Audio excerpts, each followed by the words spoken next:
What are we doing here? And where are we gonna go? It's like we just woke up one morning and then it's welcome to the show. Don't ask any questions, just go with the flow. Make as much money as you can and try your best not to get broke.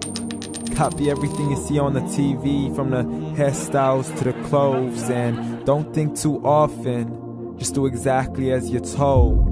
And if you ever get confused, then just turn towards the alcohol. You'll still hear your thoughts, then just turn up the radio as you learn to live a lifestyle of drugs, sex, and rock and roll. But in all honesty, I just need to know, is there more to the cycle than growing and getting old? Living and dying just to leave behind a happy home and a whole lot of property that somebody else is going to own. I just really need to know before the casket's closed, 'cause I'm not willing to gamble with my soul, nor am I ready to take any chances. These are just simple life questions and I'm just searching for some answers. Like, what are we doing here? And what is our purpose? How did we get here, and who made us so perfect? And what happens once we go, or is this world all really worth it?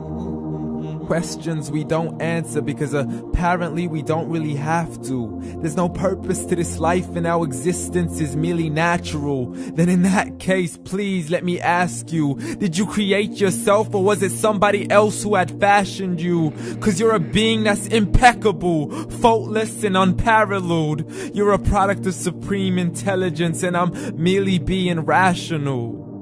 For there isn't a camera on this earth that can come close to the human eye, nor a computer that can compete alongside the human mind. And if the whole world was to come together, we wouldn't be able to create a single fly. So many signs, yet we still deny. As science tries to justify that all this could come from none, when it's a simple sum. 0 plus 0 plus 0 cannot possibly ever give you 1. So from where did all this order come? For everything has its origins, a maker, a creator of its own. I mean, the only reason you're watching this video is because somebody had to press upload. So we can believe in the Big Bang, but I'd rather believe in He who caused it to explode. Allah, the creator of everything along with every single soul. The ever-living, the master, the only one who is in control. Unlike his creation, beyond our imagination. And no, he's not a man, nor does he have any partners in association. He's on his own. And no, he did not ever leave us alone. Just like every manufacturer, he left us with an instruction manual. The Quran and Islam, and I'm sorry to jump to conclusions, but it's the only one possible. The only definition of God is the one and only supreme being. It's logical, a book with 0 contradictions, with miracles that are both scientific and historical, all revealed over 1400 years ago. Like the detailed description of the human embryo. The descriptions of the human embryo in the Quran cannot be based on scientific knowledge in the 7th century. To the mountains as pegs holding firm the earth below, and the 2 seas that don't mix in a complete separate flow. To the planets in orbit, alternating night and day as they stay in flow. The expansion of the universe and the creation of everything from H2O. To the stories of the past and the preservation of Pharaoh. To identifying the lowest point in the land where Persia defeated Rome. The gushing fluid that created man in the glands between the ribs and the backbone. And not a word has changed, it's still the same. So please explain how all this was known over 1400 years ago. To a man who couldn't read or write, as he would recite whatever the angels spoke.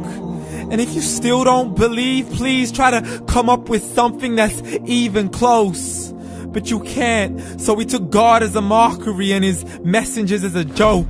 Muhammad could not read or write.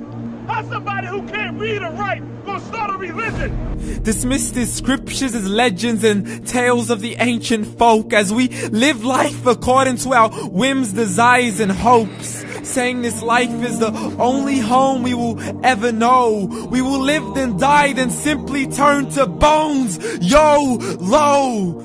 Correction, after the grass dies, the rain arrives and it regrows, and Allah promises to do the same thing to your very soul and bring you back from your very fingertips to your toes, as the all-seeing supreme being watches us so close, and we are surely being tested in our wealth, our health, and our self, and everything that we've been blessed with. So believe, for we will surely be resurrected and be brought back to our Lord and account for every single deed, as He hands us our books and orders us to read. From the bad to the good and everything in between. You yourself are sufficient for your own accountability, so don't be mad at me. You are the one who thought He wouldn't come back to me. I gave you a whole life long to search after me, but you were busy in all that which was temporary. So read, and glad tidings to all those who believed. And if you disbelieve, read. And don't let that day be the first day you find out what your life really means. Read.